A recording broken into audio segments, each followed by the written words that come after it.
Hello, Master Gary Hernandez here, and with me is my Deputy Black Belt, Cynthia Harris, and I wanted to cover two different versions of kind of the same thing. One version is going to be for sparring, and the other version is going to be more for the street. Now, both the versions are basically covering three different distances. Now, in the self-defense, we call it red, yellow, and green. And more the sparring, it's kind of the similar name. If I'm doing more of a sparring, come on this side of this, and we're in close, as she throws something toward my head, I lean back, protecting my shoulder. There's an opening right there, boom, side kick. She does the same thing again, I can lean back, I can also roundhouse, or hook kick. Now, that's more of my red because we're right on top of each other. More of a yellow, cautious area is when we're kind of far away from each other, and if I was just to lift my leg, she's just out of my range. I don't want to jump because she may throw that technique and hit me. So one of the things I simply do is, even though I'm still out of her range for kicking, watch my head, I can slide up. My head moves about that much. But my foot is now closer, and my hands are closer. The third one is, she steps back, I step, slide, and kick.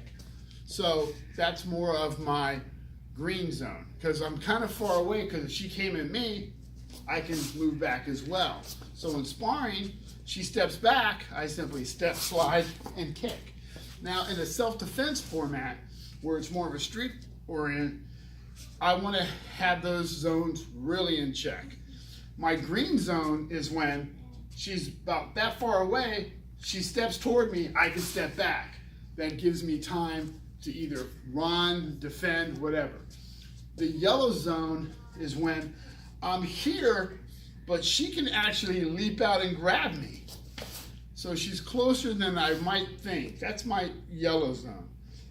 And then my red zone is when I'm right here, and obviously, like, what's your problem? She can pop me.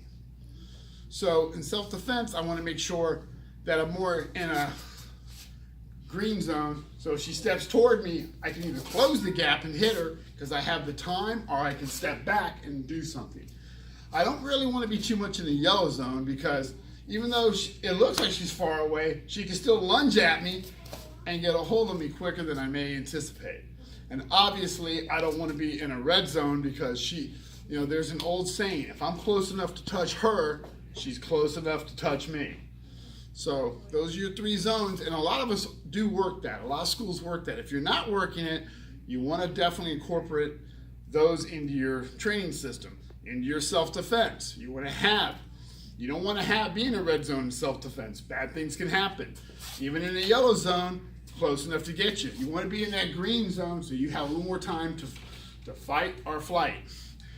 Again, sparring, if I'm far away, she steps back, I step, boom, and I can hit her.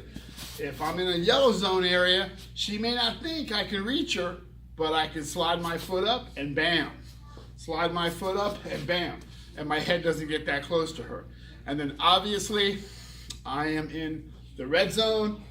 She may not throw a kick because we're in close, but she throws a punch, I lean back, protect with my shoulder, bam, and side kick. So work those three different distances. Here we call them red, yellow, and green. Just like traffic light, just like a traffic light. And thank you.